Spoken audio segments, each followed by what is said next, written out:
Hey there, guys. All right, today we are back with some more of the Great War. We're on to week 63. Serbia is invaded once again, and the Entente lands in Greece. So it seems like we've got a pretty exciting week ahead of us. Before we dive in, though, make sure you go and check out the links in the description box below. I would love it if you joined the Discord and followed me over at Twitch.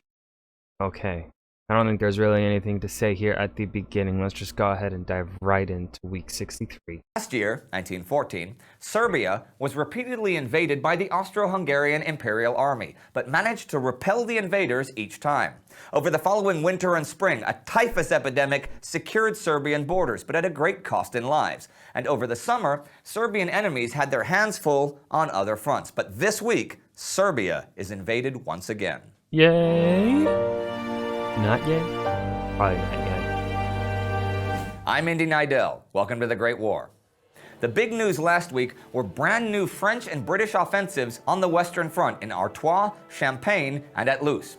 They failed to produce the much hoped for breakthrough, but did produce tens of thousands of corpses. Woo. The Austro-German summer offensives had finally been stopped on the Eastern Front along the entire line by stiffening Russian resistance and autumn mud. And in the Middle East, the British Indian forces had taken Kut and were setting their sights on Baghdad. This is what happened next.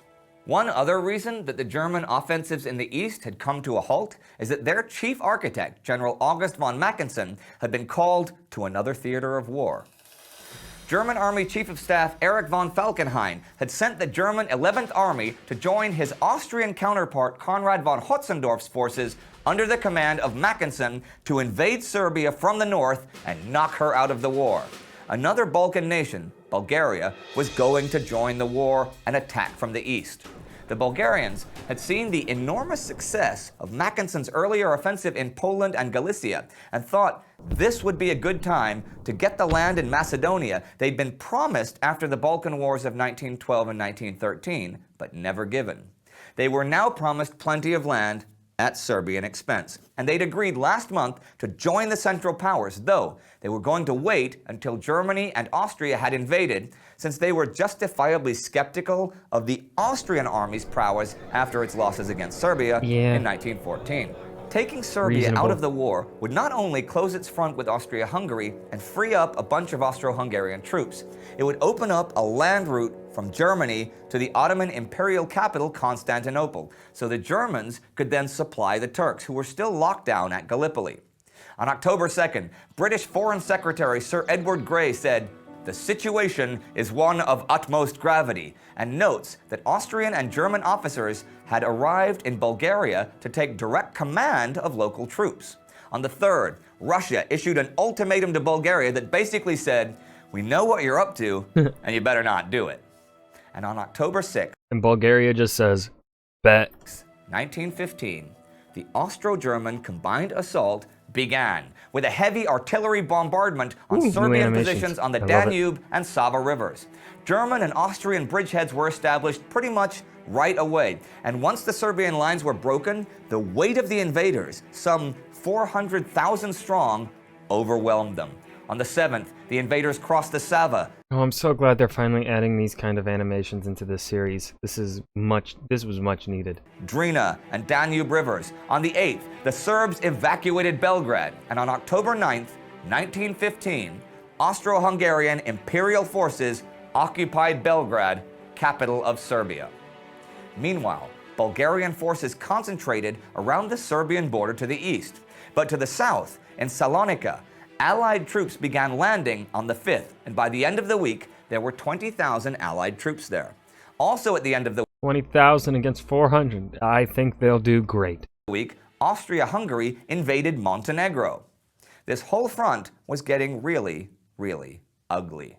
But what exactly were the Allies expecting to do in Salonika, in neutral Greece?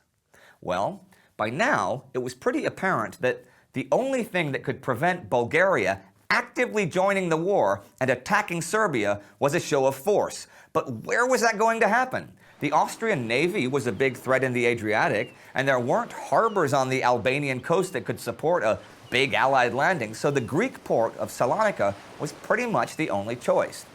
Greece, though, was in turmoil and was really worried about being dragged into the war. I mean, And they would get dragged into the war. Technically, Greece had been a winner in the two Balkan Wars, but it was a rough experience, so Greece had remained neutral when this war broke out. But there were still huge internal political battles about which side to support. The king, King Constantine, was for the Central Powers. Well, he was married to the Kaiser's sister. The prime minister, though, Eleftherios Venizelos, was a supporter of the Allies and saw their help as a real chance to expand Greek influence in the Balkans.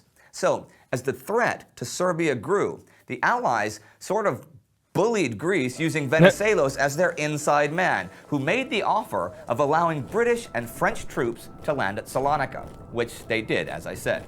But this was a flagrant violation of Greek neutrality, and it sparked a huge fight between king and prime minister, which caused Venizelos to resign. Now, the expeditionary force itself was pretty tricky for the Allies to arrange.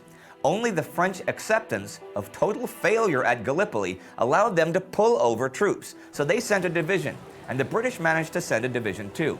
And they were all under the command of French General Maurice Salrail. So 20,000 of them landed, and at the exact same time, 20 times that many Austrians and Germans invaded Serbia from the north. And the Bulgarians were gearing up to the east. So what was their purpose in Salonika? A show of force? Not likely anymore. But the Allies were certainly making a show of force on the Western Front as their offensives there continued. They didn't continue with nearly the force they had during their first week, which had resulted in tens of thousands of casualties, including Yay, more dead, woohoo! 3 British major generals. But there were new developments. At Loos, the Royal Flying Corps under Brigadier General Hugh Trenchard was making itself known. Early in the battle, they had flown target sorties to help artillery shells from being wasted. They had been using new improved wireless transmitters, which made a huge difference in relaying target information, though many artillery batteries refused to use the information because they just didn't believe it was accurate. One thing though, during this battle, British pilots carried out organized tactical bombing for what may have been the first time in history, targeting German trains, railway lines, and marshalling yards. The Germans made several counterattacks at Loos this week, hoping to recover lost ground, including an enormous push at the end of the week. But these resulted in heavy German losses. British tactics were also in play in the Middle East this week. After last week's victory at Kut, General John Nixon, commander of the British Indian Army, wanted the battle's winner, General Charles Townshend, to pursue the enemy all the way to Baghdad. Townshend saw things a little differently, and this is from his diary from October 3rd. The Army commander does not seem to realize the weakness and danger of his line of communication.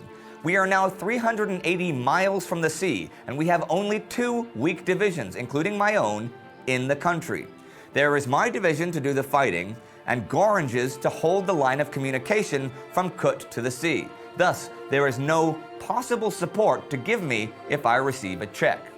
Thing is, because of the lack of success against the Turks after over 5 months at Gallipoli, the War Office in London was pretty desperate for any success over the Ottomans, so it allowed itself to believe there were sufficient men and enough transport to make the capture of Baghdad feasible.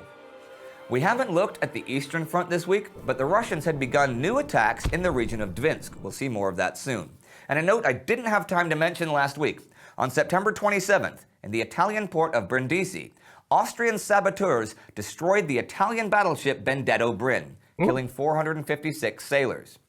And so we come to the end of yet another week of war, as the Serbian front becomes active once again, and the Austrians occupy Belgrade. The fighting is still intense on the Western Front. The British are making plans in the Middle East, and the Allies landed thousands of troops in neutral Greece. And Serbia is invaded once again, this time by not 1, not 2, but possibly 3 larger nations. The Serbs had fought better than perhaps any other nation in the war, but it paid a terrible price for their continued independence. Disease was rampant throughout the country. Doctors now numbered fewer than 200. There was hunger, refugees, and unlike its invaders, Serbia had lost far more of its fighting men than it could hope to replace. Winter would soon be upon Serbia, and despair, destruction, and death, death, death would rule. And all for what? I don't know. Do you? I got nothing. What a waste. If you want to find out more about the typhus epidemic earlier in the year in Serbia, you can check out our episode about that right here. And alright, that was the Great War, week 63. Serbia is invaded once again, and the Entente lands in Greece. This was a decent episode. Again, this is one of those episodes. Well, no, I enjoyed this episode more so than I think. It was better than the average for the Great War. I'll give it above average rating. Lots of things actually happening. Lots of pieces being moved and battles being fought that kept it this week interesting to learn about. There's lots of things happening that feel actually substantial, whichever one of those three words is right. But yeah, I hope you guys enjoyed. Remember to hit that like button and subscribe for more, and I will see you guys in the next video. Peace.